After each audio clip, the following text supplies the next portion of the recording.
बिस्मिल्लाहिर्रहमानिर्रहीम। तमाम तारीफ़ें अल्लाह के लिए जिसने कायनात बनाई। मैं हूँ मोना और आप देख रहे हैं मोना कुकिंग फूड। आज आप लोगों के लिए मैं बहुत ही ज़बरदस्त यूनिक रेसिपी लेके आई हूँ, जिसे ना सिर्फ बनाना बहुत ईजी है, इसका जायका भी बहुत डिफरेंट है। इसे हर कोई आसानी से बना सकता है। इसे मैंने बीफ ढाका बोटी का नाम दिया है। ये रेसिपी बच्चे और बड़ी सबकी फेवरेट होने वाली है। चलिए इसे बनाना स्टार्ट करते हैं। सबसे पहले हम प्रेशर कुकर ले लेंगे। 1 केजी लिया मैंने बीफ की जो बोटी है वो मैंने छोटी साइज़ की रखवाई है। देखिए छोटी-छोटी बोटी करवाई है, ये बोनलेस ली है। ये हम अभी इसके अंदर डाल देंगे। और 1 अदद मैंने प्याज़ लिया है दरमियाने साइज़ का। बहुत बड़ा प्याज़ नहीं लेना, छोटा सा प्याज़ लेना है और उसको हमने कटिंग कर लिया है, ये इसके अंदर डाल देंगे। बहुत मज़े की और यम्मी बनती है। 8 से 10 अदद लिए लहसुन के जवे, ये इसके अंदर डाल देंगे। 1 टीस्पून डाल देंगे हम इसके अंदर नमक और 1 टुकड़ा हम दालचीनी का डालेंगे। दालचीनी जो होती है वो इसकी गोश्त की स्मेल को ख़त्म करती है और इसके फ्लेवर को भी बढ़ा देती है। 1 लीटर अब हम इसके अंदर पानी डाल के हम इसे चमचे की मदद से अच्छे से मिक्स करेंगे। मिक्स करने के बाद प्रेशर कुकर को बंद करेंगे।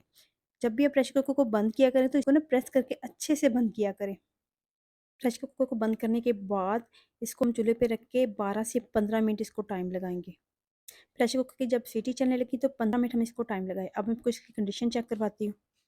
प्रेशर कुकर खोलेंगे, ये देखिए इसकी कितनी ज़बरदस्त कंडीशन है। जस्ट इसके अंदर 2 से 3 टेबलस्पून पानी है। ये देखें 2 से 3 टेबलस्पून इसके अंदर जस्ट पानी है। अब हम इसको गैस ऑन करके इसको खुश्क कर लेंगे।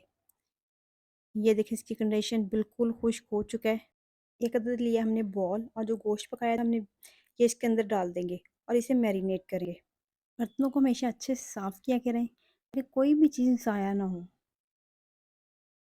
अब हम इसे मैरिनेट करेंगे। 2 टेबलस्पून लिए हैं हमने लेमन जूस, ये इसके अंदर डाल देंगे। और अब हम डालेंगे वाइट तिल। वाइट तिल जो होते हैं वो बआसानी मार्केट में अवेलेबल होते हैं। 2 टेबलस्पून हम वाइट तिल डाल देंगे। 2 टेबलस्पून डालेंगे हम इसके अंदर मस्टर्ड पाउडर।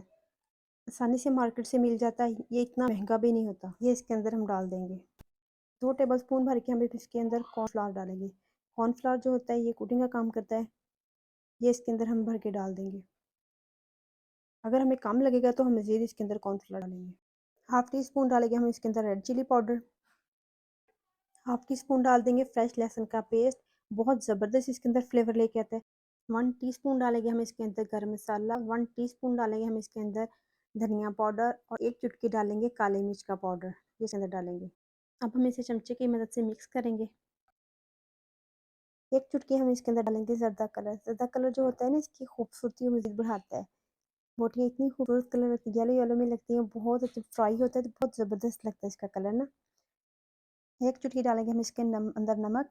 नमक हमने बस थोड़ा सी डालना है क्योंकि हमने बोटियों के अंदर नमक डाला हुआ है, जब हमने इसको पकाया था नमक डाला हुआ है। सिर्फ मैरिनेशन जो करें इसके अंदर ही हम नमक डालेंगे। कॉर्नफ्लावर मुझे कम लग रहा था, इसके अंदर कोटिंग कम थी तो मज़ीद मैंने 1 टेबलस्पून कॉर्नफ्लावर इसके अंदर डाल दिया और इसे अच्छे से हम मैरिनेट कर लेंगे, मिक्स करेंगे इसको। मैरिनेट करने के बाद अब हम इसे फ्राई करेंगे।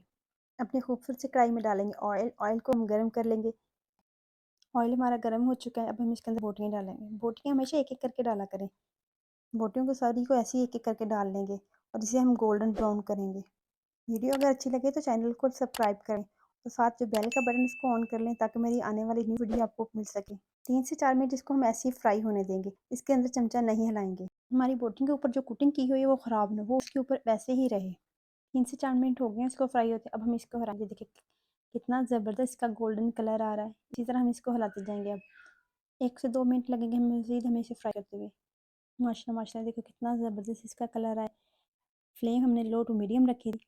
ये देखिए कितना ज़बरदस्त कलर आया है। जब भी आप कोई रेसिपी बनाया करें तो उसको मुकम्मल वैसे ही फॉलो किया करें क्योंकि इस तरह रेसिपी बहुत मज़े की अच्छी और यूनिक बनती है। अब हम सारी को निकाल लेंगे। ये देखिए कितना ज़बरदस्त गोल्डन कलर आया है इसका, कितना खूबसूरत। ये मेरे रब की शान जिसने हमें ऐसी नेमतों से नवाजा, हमारे खानों में ऐसे से जायके पैदा किए जिससे इंसान लुत्फ़अंदोज़ होता है। सारी को हम ऐसे ही फ्राई कर लेंगे। अब हम इसे सर्व करेंगे। सर्व करने का आपका तरीका ऐसा होना चाहिए कि ना देखने वाले का दिल खुश हो। आप इसे केचप के साथ सर्व कर सकते हैं, मायोनीज़ के साथ सर्व कर सकते हैं और इसके अलावा रायते के साथ भी सर्व कर सकते हैं। बहुत मज़े की यम्मी लगती हैं। दुआओं में याद रखिएगा। अल्लाह हाफ़िज़।